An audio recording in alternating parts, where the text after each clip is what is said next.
Հայաստանի հետ մեր հարաբերությունների կարգավորման գործընթացն ընթանում է Ադրբեջանի հետ սերտ համակարգմամբ, հայտարարել է Թուրքիայի նախագահ Ռեջեփ Թայիպ Էրդողանը Բաքվից վերադառնալուց հետո լրագրողների հարցերին պատասխանելիս։ Էրդողանը գոհունակություն է հայտնել ընթացող գործընթացների առնչությամբ։ Խաղաղության քամիներ են փչում եւ Թուրքիան ողջունում է դա։ Հայաստանի հետ հարաբերությունների կարգավորման գործընթացում ընթանում ենք Ադրբեջանի հետ համաժամանակյա, ասել է նա։ Էրդողանը հավելել է, որ Անկարան պատերազմի հենց սկզբից սատարել է Բաքվին։ Նա նաեւ ընդգծել է, որ տարածաշրջանում հակամարտության ավարտից հետո խաղաղության եւ զարգացման միտումներն ամրապնդվում են։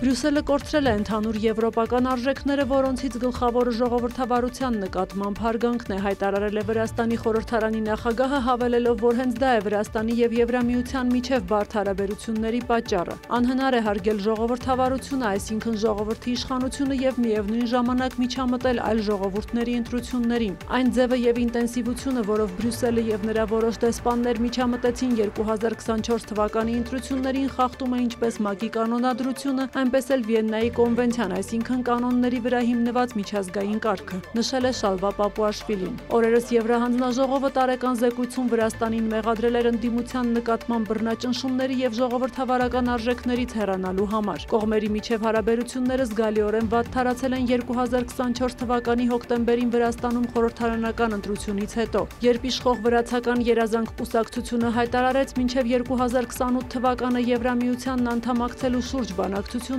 դադարեցնելու մասին։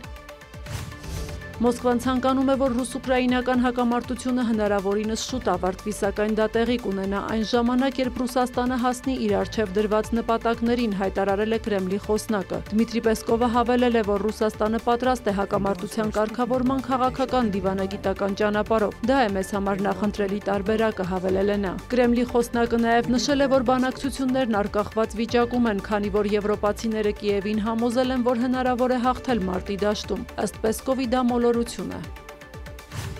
Բրիտանական BBC-ի գլխավոր տնօրեն Թիմ Դեյվին եւ լրատվական բաժնի BBC News-ի ղեկավար Դեբորա Թրնեսը հրաժարական են տվել Պանորամա ծրագրի շրջանակում ԱՄՆ նախագահ Դոնալդ Թրամփի ելույթի խմբագրման հետ կապված սկանդալի պատճառով։ Նախորդ շաբաթ բրիտանական The Telegraph պարբերականը հրապարակել էր BBC-ի ներքին ծառայողական գրագրությունից հատվածներ, որտեղ երևում էր, թե ինչպես են 2024 թվականի հոկտեմբերին եթեր հեռարձակված Պանորամա ծրագրի շրջանակում Թրամփի ելույթի երկու մասերը խմբագրվել այնպես, որ ստեղծվի, թե նա բացահայտորեն խրախուսել է 2021 թվականի հունվարին Կապիտոլիումի մոտ տեղի ունեցած անկարգությունները։ Սպիտակ տունը BBC-ին մեղադրել է կեղծ լուրեր տարածելու համար։ Նախագահ Դոնալդ Թրամփը խստորեն դատապարտել է BBC-ի աշխատակիցներին ԱՄՆ նախագահի ընտրության վրա ազդելու փորձի համար։ Նրանք անազնիվ մարդիկ են եւ փորձել են ազդել նախագահի ընտրության արդյունքի վրա։ Ավելին, նրանք մի երկրից են, որը շատերը համարում են մեր թիվ 1 դաշնակիցը։ Սա սարսափելի է ժողովրդավարության համար, գրել է Թրամփը Truth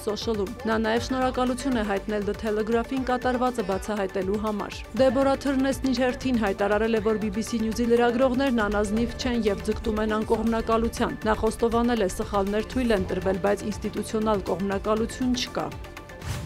ԱՄՆ Սենատը ձայների 60-40 հարաբերակցությամբ կողմ է քվեարկել ներկայացված օրինագծին, որով կդադարեցվի Միացյալ Նահանգների պատմության ընթացքում ամենաերկար շատդաունը։ 8 դեմոկրատ սենատորներ համաձայնության են հասել հանրապետականների եւ Սպիտակ տան հետ, ապահովելով ձայների նվազագույն անհրաժեշտ քանակը։ Սենատում վերջնական հաստատումից հետո օրինագիծը դեռ պետք է հաստատվի ներկայացուցիչների պալատի կողմից։ Դաշնային գերատեսչությունների աշխատանքը մասնակիորեն դադարեցված է արդեն 40 օր։ 100 հազարավոր դաշնային աշխատողներ ուղարկվել են հարկադիր պարապուրդի կամ վարձատրություն չեն ստանում աշխատանքի դիմաց։ Ավիակարգավարների պակասի պատճառով Միացյալ Նահանգների 40 օդանավակայաններում մեկ օրում չեղարկվել է ավելի քան 2700 չվերթ, 10,000 չվերթ հետաձգվել է։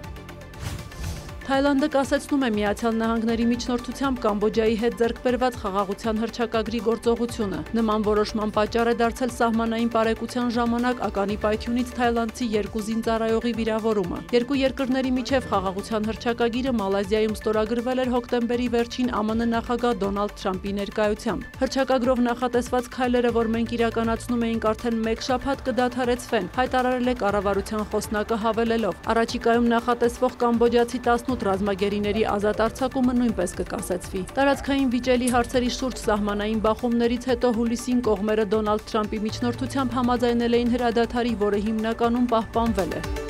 Սյուզաննա Չրաղյան, լուրեր։